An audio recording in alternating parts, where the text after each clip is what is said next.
Após a Revolução Russa de 1917, Lenin coloca em prática sua doutrina de expansão mundial do comunismo e, em 1920, estabelece as condições para a filiação ao Partido Comunista, entre elas a realização de amplas campanhas de agitação e propaganda nas organizações militares, principalmente no Exército.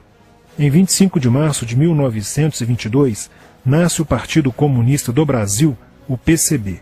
O novo partido aceitava as ordens diretas de Moscou. Em 1927, partindo da teoria à prática, o PCB criou uma frente única operária e iniciou um trabalho de infiltração nos quartéis, influenciando Luiz Carlos Prestes, capitão do Exército, a aderir ao comunismo, fato que se deu em março de 1931. Em abril de 1935, Prestes foi incumbido pela direção da Internacional Comunista de promover um levante armado no Brasil. O movimento tinha por objetivo derrubar o presidente Getúlio Vargas e tomar o poder. Liderados pela Aliança Nacional Libertadora, militares inclinados ao comunismo iniciaram a rebelião no dia 23 de novembro de 1935, dentro dos quartéis em várias partes do país. Mas devido à falta de organização dos ataques e à ausência do apoio popular, o exército derrotou os comunistas e evitou o golpe de Estado. Em seguida, Prestes é preso e perde a patente de capitão. Com o advento da Segunda Guerra Mundial e a invasão da Rússia pelos nazistas, a política exterior soviética muda e Stalin tenta ganhar o apoio das democracias ocidentais. O PCB redireciona sua política seguindo disciplinadamente a orientação de Moscou e apoia Getúlio Vargas. Após o final da Segunda Guerra Mundial, o PCB reinicia a agitação das massas populares e tenta desestabilizar o governo Dutra através de uma política conspirativa. Durante toda a década de 50, Moscou, através de suas redes apoiadas pelos partidos comunistas no mundo inteiro, tentava desestabilizar as democracias ocidentais. Como consequência, nessa época, em muitas universidades ocidentais, predominava uma visão social esquerdista, sendo que grande parte do terceiro mundo aclamava o modelo soviético como a estrada para a justiça social.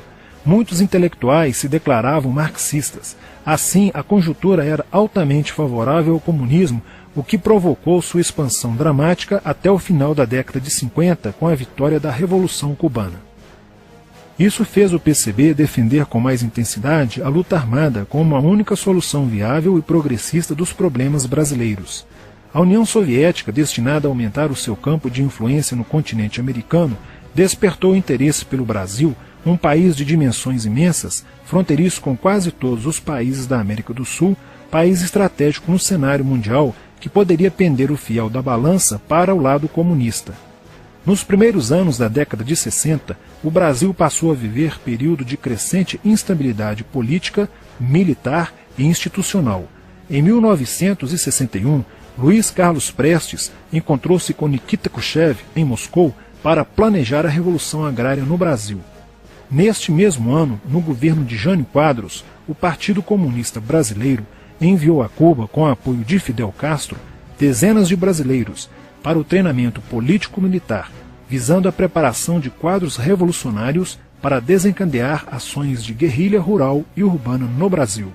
Os chineses também colaboraram para a tentativa de implantação do comunismo no Brasil, recebendo na Academia Militar de Pequim, em 1962, um primeiro contingente de brasileiros, visando a formação de quadros guerrilheiros para o movimento que viria a ser implantado na região do Araguaia.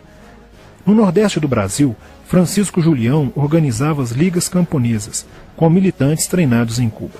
O apoio cubano concretizou-se no fornecimento de armas e dinheiro, além da compra de fazendas em Goiás, Acre, Bahia e Pernambuco, para funcionar como campos de treinamento.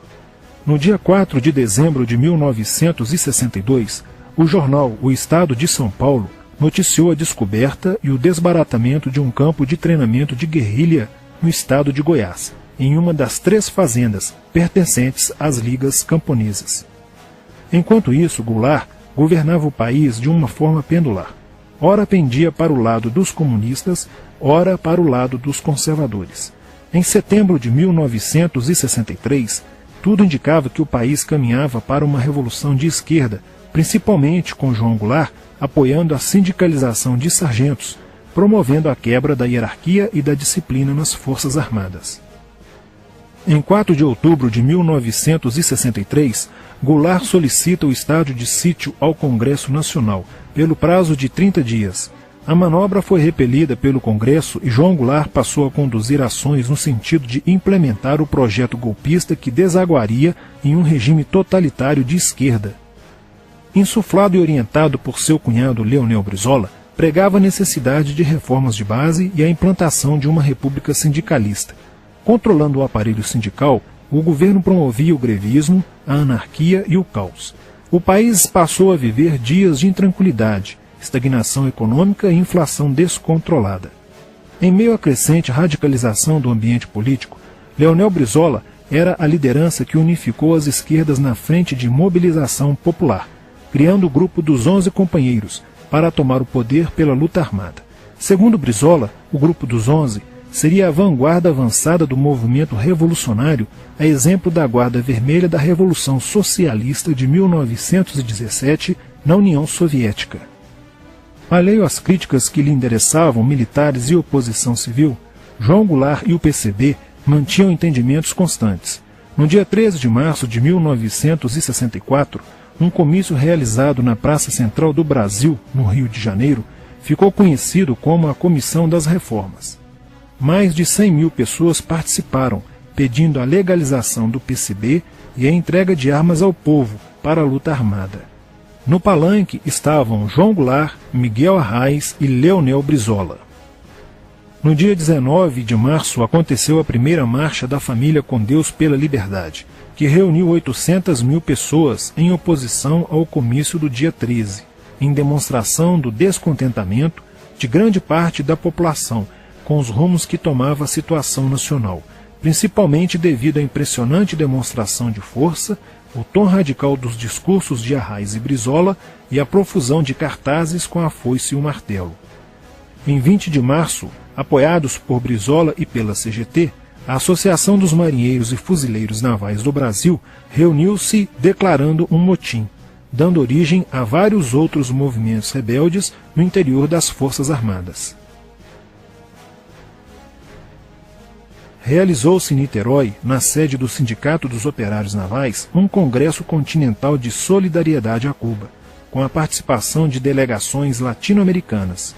Luiz Carlos Prestes manifestou o desejo de que o Brasil fosse a primeira nação da América do Sul a seguir o exemplo de Cuba, se tornando uma nação comunista. Na véspera de 30 de março de 1964, João Goulart, ignorando o pedido de assessores e do seu líder na Câmara, Tancredo Neves, compareceu à sede do Automóvel Clube para uma homenagem da Associação dos Sargentos da Polícia Militar. No seu discurso, Goulart defendeu a mudança na Constituição para que pudesse concorrer às eleições presidenciais de 1965, desagradando a Carlos Lacerda, Magalhães Pinto e Juscelino Kubitschek, pré-candidatos à presidência da República. O golpe da esquerda já estava preparado para 1º de maio de 1964, caso o Congresso Nacional não aprovasse as mudanças. A imprensa brasileira, bem como importantes setores da Igreja Católica, do meio empresarial e a maior parte do Congresso Nacional exigiam ações das Forças Armadas para conterem os comunistas no Brasil. Ao final de março, jornais como o Globo, Jornal do Brasil, Correio da Manhã e Diário de Notícias pregaram abertamente a deposição do presidente João Goulart. Nos bastidores dos acontecimentos, os serviços secretos dos Estados Unidos e da União Soviética trabalhavam intensamente, tentando cada um fazer a balança pender para o seu lado, não medindo esforços para levarem o Brasil a uma guerra civil. O general Olímpio Mourão Filho resolveu partir com suas tropas sediadas no estado de Minas Gerais para o Rio de Janeiro. O general Castelo Branco, ao saber disso, telefonou para Magalhães Pinto, governador de Minas Gerais, com o intuito de segurar o levante. O governador mineiro argumentou que, uma vez iniciada a revolução, seria um erro parar, pois alertaria as forças fiéis a Goulart, podendo agravar a situação. A falta de reação do governo Goulart e dos grupos que lhe davam apoio foi notável. Não se conseguiu articular uma reação armada por parte da esquerda. Também fracassou uma greve geral proposta pelo Comando Geral dos Trabalhadores, em apoio ao governo. João Goulart, em busca de segurança, viajou no dia 1º de abril do Rio de Janeiro, onde se encontrava no momento da Revolução, para Brasília, e em seguida para Porto Alegre, onde Leonel Brizola tentava organizar a resistência. Mas João Goulart desistiu de um confronto militar com os revolucionários e seguiu para o exílio no Uruguai. No dia 2 de abril, o presidente da Câmara dos Deputados, Ranieri Mazzilli, assume provisoriamente a presidência da República e mais de 1 milhão de pessoas lotaram as ruas e praças do país para comemorar a vitória. No dia 11 de abril de 1964, o Congresso Nacional se reuniu para eleger o novo presidente da República. O general Castelo Branco, aclamado por grande parte da sociedade brasileira, apoiado pela imprensa e por importantes setores da Igreja Católica, além de contar com a aprovação de grandes líderes políticos, entre eles Juscelino Kubitschek, precisava de 238 votos para ser eleito em primeiro turno, e acabou recebendo 361 votos. No dia 15 de abril, Castelo Branco assume a presidência da República, consolida a vitória sobre o movimento comunista e renova as esperanças do povo brasileiro de ter um país com dias melhores. Porém, a esquerda derrotada colocaria em cena, nos anos posteriores, Carlos Marighella, ideológico comunista e defensor da luta armada, que submeteria o povo brasileiro às ações mais obscuras da guerrilha, o terrorismo.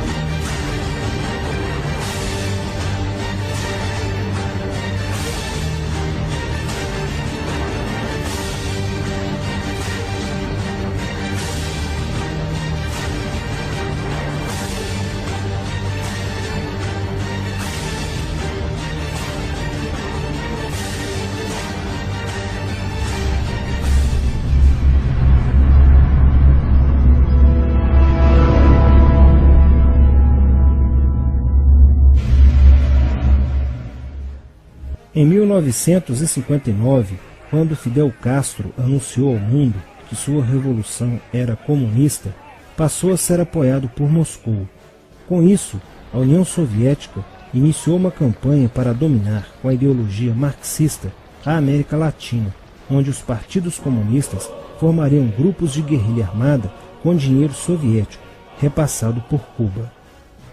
No Brasil, foram criadas 29 organizações guerrilheiras, onde Fidel Castro vislumbrou expandir sua revolução comunista.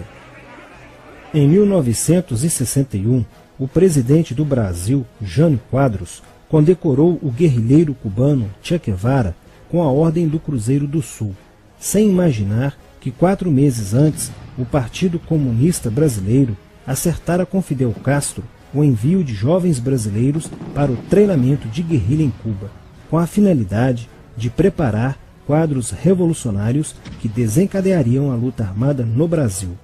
As ações armadas já existiam antes de 1964 no governo de João Goulart, através das Ligas Camponesas de Francisco Julião e do Grupo dos 11 de Leonel Brizola.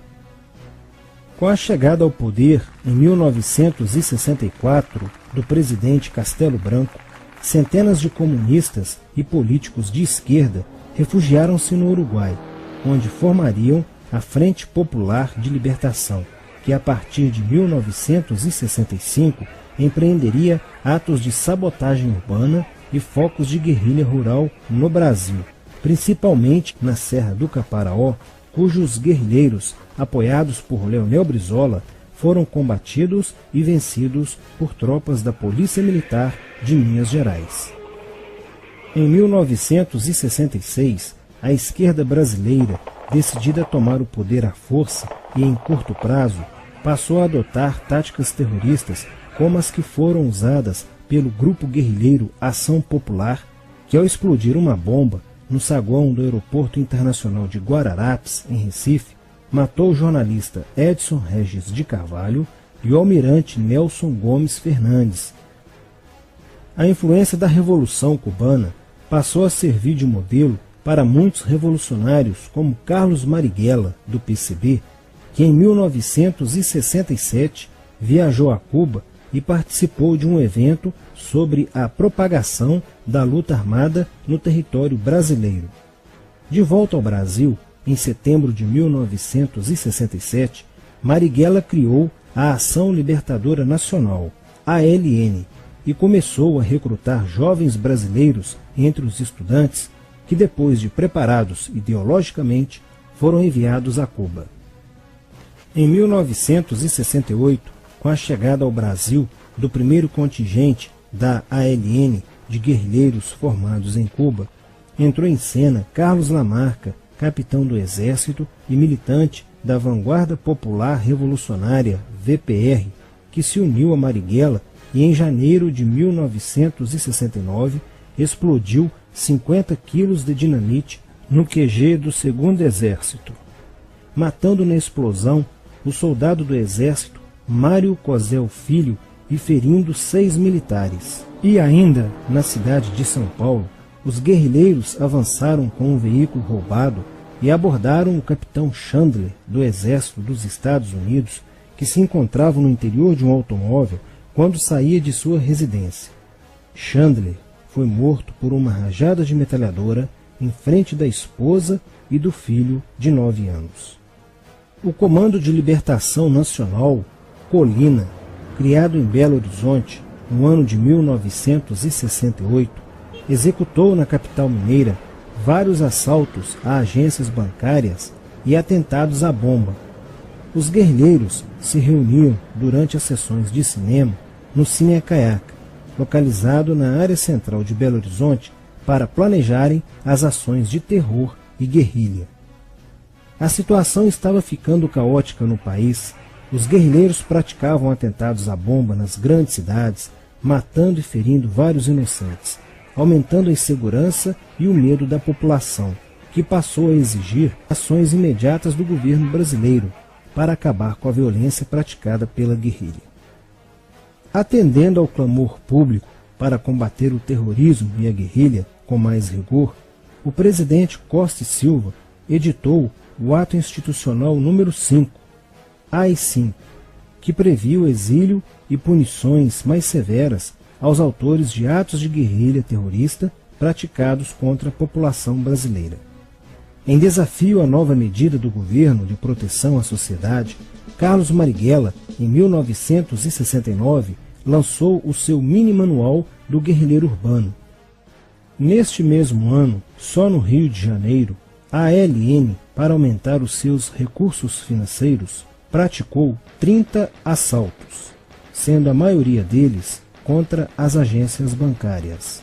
E ainda, em 1969, a ALN, juntamente com o movimento revolucionário 8 de outubro, o MR8, sequestrou o embaixador dos Estados Unidos, Charles Burke. O sequestro foi sugerido pelo guerrilheiro Franklin Martins. Os guerrilheiros exigiram a libertação de 15 presos políticos, dentre os quais se encontrava José Dirceu. A exigência foi prontamente atendida pelo governo militar. A ALN estava prestes a sofrer um grande golpe quando Marighella começou a cair, após a prisão de um militante de sua organização no dia 1º de outubro de 1969. Os dados fornecidos pelo militante da ALN preso coincidiram com informações prestadas por outro militante da VPR, que também denunciou o envolvimento de vários religiosos com grupos de guerrilha, entre eles Frei Beto. Quando Frei Fernando e Frei Ivo, também envolvidos com os grupos guerrilheiros, foram presos e logo após interrogados, os religiosos entregaram o ponto de contato de Carlos Marighella, na cidade de São Paulo.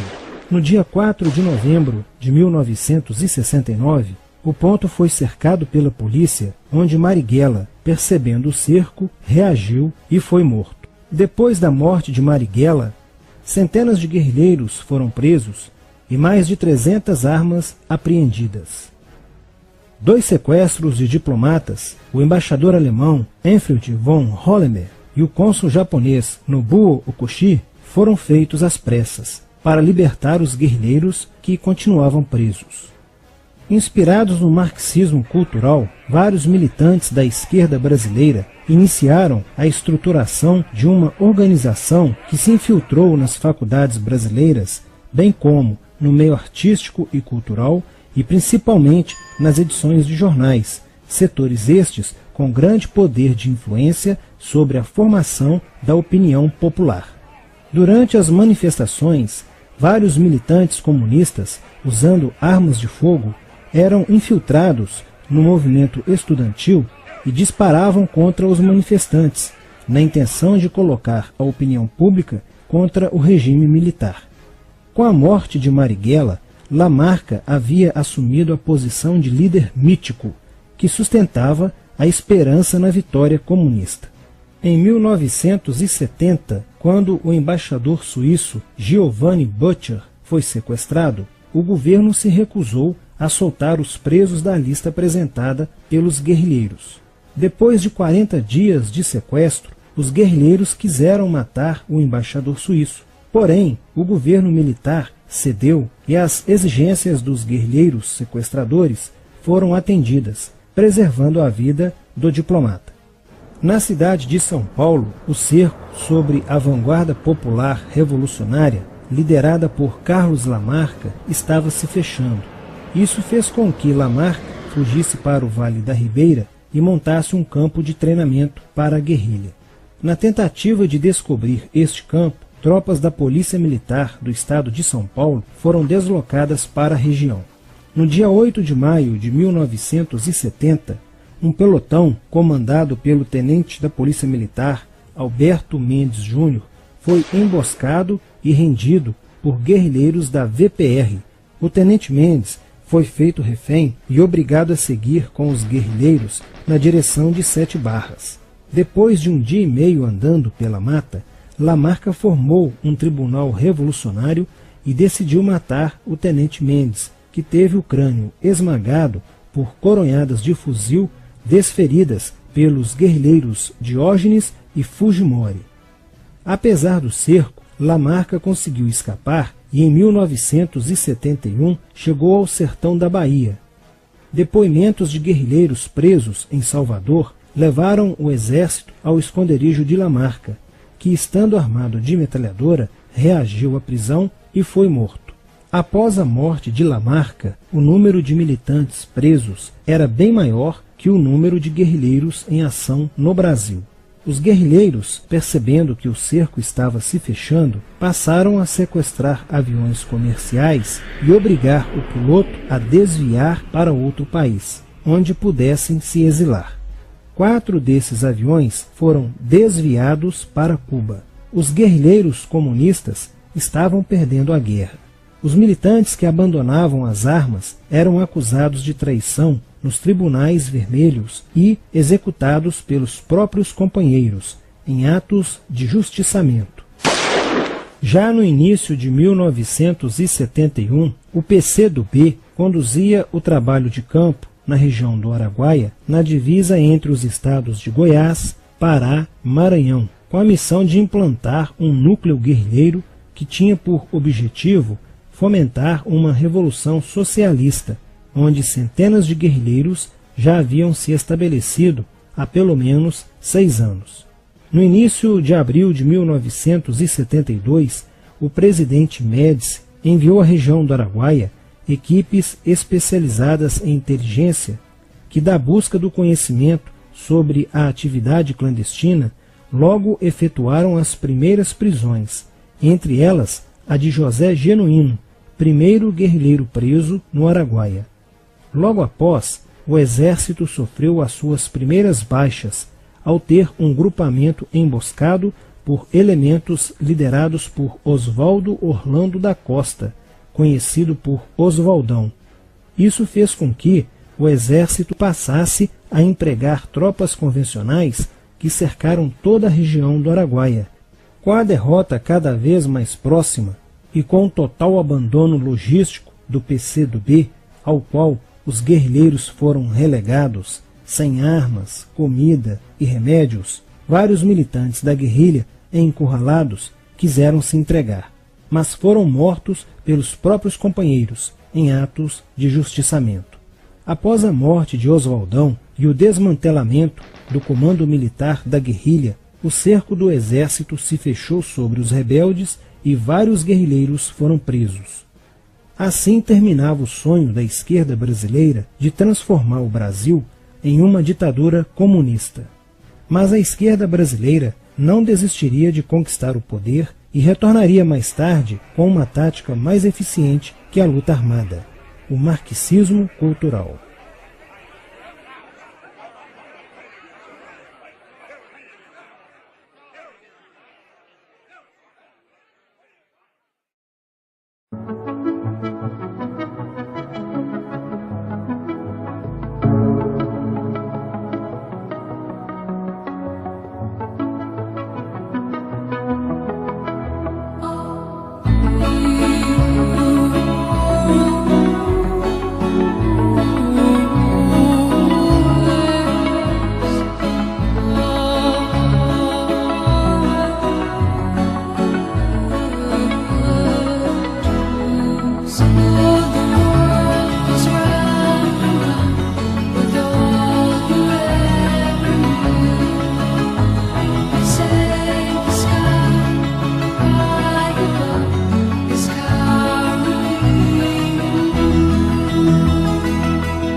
Hold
Música